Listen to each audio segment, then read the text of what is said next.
താങ്കുളങ്ങര ഭഗവതി ക്ഷേത്രത്തിലെ താലപ്പൊലി മഹോത്സവത്തിന് സമാപനം കുറിച്ചുകൊണ്ട് നടന്ന ആൾത്തൂക്കം ഭക്തിസാന്ദ്രമായി. ദേവീക്ഷേത്രങ്ങളിൽ വളരെ അപൂർവമായി നടക്കുന്ന ചടങ്ങാണിത്.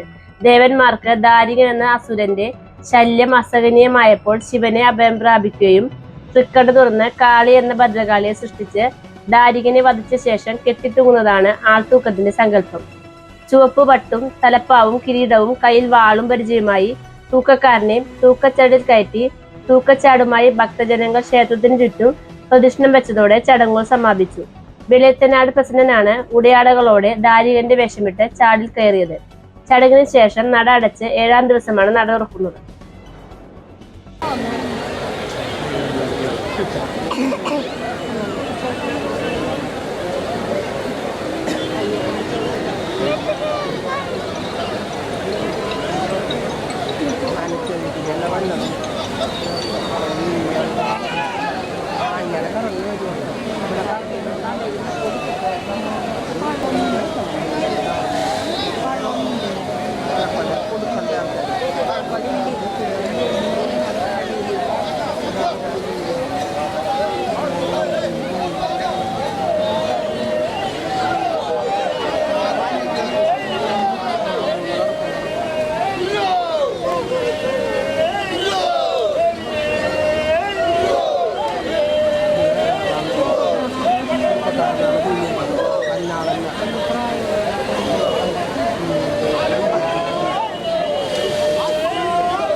ചാനൽ ഷെയർ ചെയ്യുക, സബ്സ്ക്രൈബ് ചെയ്യാൻ മറക്കരുത്.